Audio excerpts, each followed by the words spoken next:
अभी कुछ देर पहले असद साहब का इस्तकबाल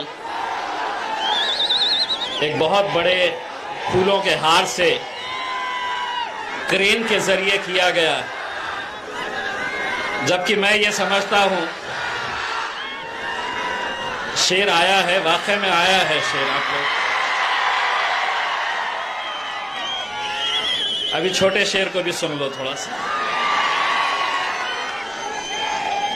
क्रेन के जरिए असदुद्दीन अवैसी साहब का फूलों से इस्तकबाल किया गया, जबकि मैं ये सोच रहा था अगर ये जितने भी नौजवान यहां पर मौजूद है इनके सीने में झांक कर देखो तो सिर्फ एक ही तस्वीर नजर आएगी, बैरिस्टर असदुद्दीन अवैसी की तस्वीर।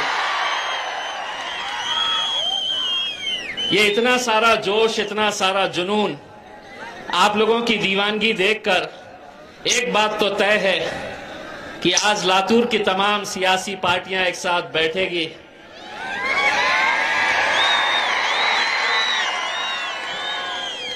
सब जुगनू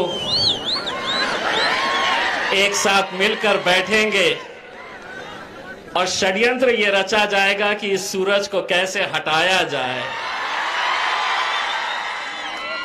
अब नहीं हटता इंशाअल्लाह। दोस्तों, आप लोगों की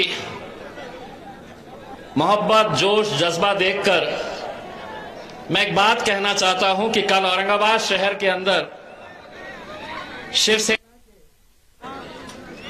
एक बहुत बड़ी सभा वहां पर लेने जा रहे हैं, जिसमें महाराष्ट्र के मुख्यमंत्री उद्धव ठाकरे साहब आ रहे हैं और वो सभा को कामयाब बनाने के लिए किसी को 50 गाड़ी भरकर लाने के लिए कहा गया है, किसी को 100 गाड़ी भरकर लाने के लिए कहा गया है। भीड़ को इकट्ठा करना है तो गाड़ियां लाओ, गाड़ियों में भरकर लाओ और एक ये दीवानों की फौज देख लो। अगर आज इस मुल्क के अंदर अगर कोई एक ऐसी जमात है, एक ऐसा नेता है जिसको सिर्फ देखने के लिए, जिसको सिर्फ सुनने के लिए 200 किलोमीटर से मोटरसाइकिल के ऊपर सफर करके आने वाले ये नौजवान लोगों को हम सलाम करते हैं। हम आज जब नांदेड़ से निकले तो कितने सारे नौजवान मोटरसाइकिलों के ऊपर आज लातूर की तरफ कूच कर रहे थे। ये सोच रहे नहीं थे कि कितनी धूप है, कितनी दूर मुझे जाना है। ये दीवानगी है और यकीन मानिए यही आपका जोश और जज्बा है जो हम जैसों को हिम्मत देता है उनकी आंख में आंख डालकर लड़ने के लिए।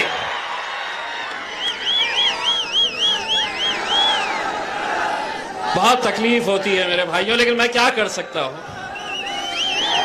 इतनी तकलीफ होती है कि पहले तो ये अकेला था, अब 2 हो गए, और उससे ज्यादा तकलीफ ये भी होती है, ये बोलते तो है, अब ये दूसरा आया तो ये भी बहुत बोलता है। अल्हम्दुलिल्लाह, आज ये हमारे लिए बड़ी खुशी और फख्र की बात है कि आज लातूर के अंदर इतने सालों के बाद हम आए हैं, वही जज्बा, वही मोहब्बत देखने को मिल रही। मोहम्मद अली साहब को हमने यहां की जिम्मेदारी दिए है। मैं मोहम्मद अली साहब को एक बड़े भाई की हैसियत से उनको बताना चाहता हूं कि ये जो आवाम है, इनके दिल में अगर जगह बनानी है तो जितने हमारे पुराने लोग हैं, नए लोग हैं, सबको साथ में लेकर चलो और मजलिस को मजबूत करने का काम करो। आज हमें मुत्तहिद होने की जरूरत है, एक प्लेटफॉर्म के ऊपर आकर एक ताकत बनने की जरूरत है।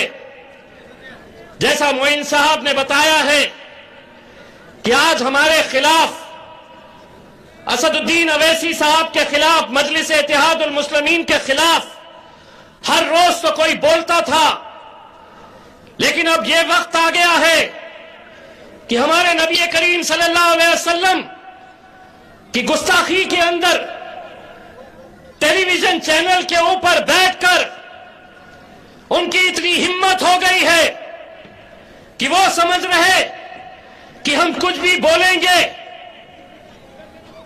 और हमारे खिलाफ कुछ नहीं होगा। लेकिन अब ऐसा नहीं होगा। भले ही भारतीय जनता पार्टी ने उस नुपुर नाम की महिला के खिलाफ कार्रवाई की है, लेकिन हम असद साहब से कहना चाहते हैं, ये गुजारिश करना चाहते हैं कि ये जो टेलीविजन चैनल वाले दिन दिन भर भोंकने का जो काम करते हैं, इन पे भी लगाम लगाने की जरूरत है।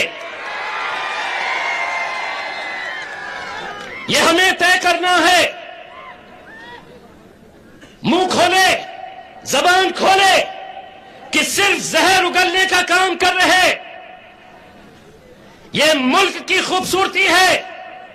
मैं तमाम पुलिस वालों को यह बताना चाहता हूं, मजलिस इत्तेहादुल मुस्लिमीन के बारे में अपना जहन सिर्फ टेलीविजन के हिसाब से मत बनाइए। ये वो जमात है जो इस मुल्क पे कभी वक्त आया तो सबसे पहले अपना सीना तान कर अगर कोई खड़े रहेंगे तो हम खड़े रहेंगे। लेकिन आज हमें किस नजरिए से देखा जा रहा, सिर्फ अपने जाती मफाद के लिए, सिर्फ अपनी राजनीतिक रोटियां सेकने के लिए आज मुल्क के वजीर आजम नरेंद्र मोदी साहब इस देश को कमजोर करने का काम कर रहे, जाति जाति धर्म मजहब के अंदर बांटने का काम कर रहे।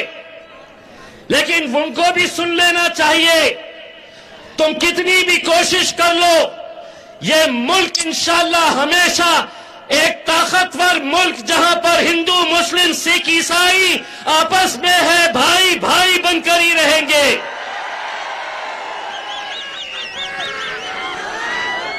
वो पहले का दौर गया जब कांग्रेस का लीडर हुआ करता था, जब राष्ट्रवादी का लीडर हुआ करता था, वो बोलते थे और ये सुनते थे। वो दौर गया। अब दौर असदुद्दीन अवैसी साहब का है। अब अगर तुम बोलेंगे,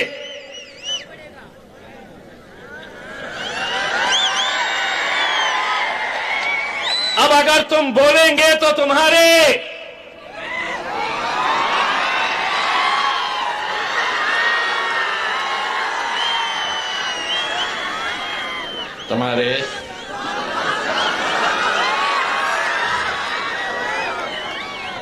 पप्पा को भी सुनना पड़ेगा। इस मुल्क के ऊपर जितना इख्तियार, जितना अधिकार दूसरे जाति धर्म और मजहब के लोगों को है, उतना ही अधिकार, उतना ही इख्तियार हमारा भी है। आज मुझे ये बताते हुए खुशी होती है कि जब मैं पार्लियामेंट के अंदर, जिस पार्लियामेंट के बारे में कहा जाता था कि ये बैरिस्टर असदुद्दीन अवैसी एक अकेला एमपी है, तंज करते थे, मजाक उड़ाते थे और कहते थे कि ये अकेला है और अकेला ही रहेगा। लेकिन अल्हम्दुलिल्लाह आप लोगों की दुआओं की वजह से अब असद भाई के पीछे मैं भी जाकर बैठता हूं। और कई बार आपने देखा होगा जब असद साहब बोलने के लिए खड़े रहते हैं और सामने से कोई कुछ बोलता है तो मैं बोलता, चल बैठ बे बैठ। यही तकलीफ सताती है। और मैं उनको ये कहता हूं कि हम तो सिर्फ दो हैं, और उनको याद दिलाता हूं, खास तौर से भारतीय जनता पार्टी को याद दिलाता हूं कि हो सकता है आगे चल के हमारी भी हुकूमत आ जाए इस मुल्क के अंदर। तो मुझसे पूछते हैं कैसे आएगी। मैं उनको बताता हूं, आज से 25 साल पहले भारतीय जनता पार्टी के पूरे मुल्क में, पूरे देश में कितने एमपीज थे?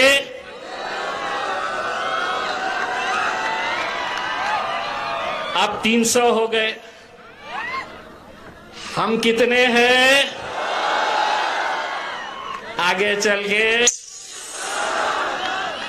बन सकती है। हौसले बुलंद रखना चाहिए सिर्फ। इंशाअल्लाह ये मुमकिन हो सकता है। असदुद्दीन अवैसी साहब वजीर आजम